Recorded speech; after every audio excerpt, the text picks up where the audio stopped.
Nous savons et reconnaissons que d'après les Écritures, le Seigneur Jésus est né dans la chair et donc a été un jour bébé, enfant, adolescent, jeune et adulte. Il y a par contre une imposture que je voudrais dénoncer, celle de l'éternel enfant Jésus. Ces photos conçues à dessein où les gens vous présentent un enfant Jésus dans les bras de sa mère traduisent un message et une doctrine bien plus profonde que la simple image. La doctrine pernicieuse derrière est l'incapacité prouvée et établie de Jésus sans sa mère. C'est du coup sous cette brèche que Marie, mère de Jésus, va être déifiée et positionnée en médiatrice entre Jésus et les hommes.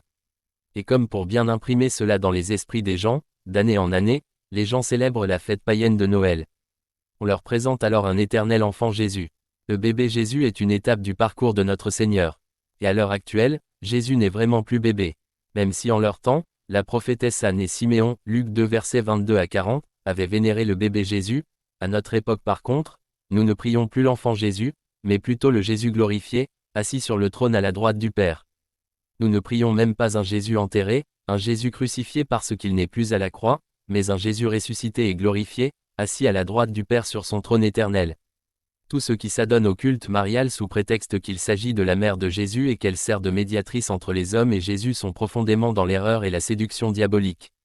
Ils sont en contact avec la Reine du ciel et sont du coup sous la colère de Dieu selon qu'il est écrit, ainsi parle l'Éternel des armées, le Dieu d'Israël, vous et vos femmes, vous avez déclaré de vos bouches et exécuté de vos mains ce que vous dites, nous voulons accomplir les vœux que nous avons faits, offrir de l'encens à la Reine du ciel, et lui faire des libations. Maintenant que vous avez accompli vos vœux, exécutez vos promesses, écoutez la parole de l'Éternel, vous tous de Juda, qui demeurez au pays d'Égypte. Voici, je le jure par mon grand nom, dit l'Éternel, mon nom ne sera plus invoqué par la bouche d'aucun homme de Juda, et dans tout le pays d'Égypte aucun ne dira, le Seigneur, l'Éternel est vivant. Voici, je veillerai sur eux pour faire du mal et non du bien, et tous les hommes de Juda qui sont dans le pays d'Égypte seront consumés par l'épée et par la famine, jusqu'à ce qu'ils soient anéantis. Jérémie 44 versets 25 à 26. Chers amis, sortez de l'aveuglement. Ce n'est pas dans sa posture d'enfant que Jésus nous a sauvés.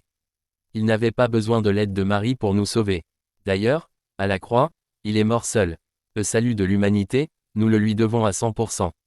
C'est pourquoi nous n'avons absolument besoin de personne d'autre pour être sauvés ou pour accéder au trône de grâce.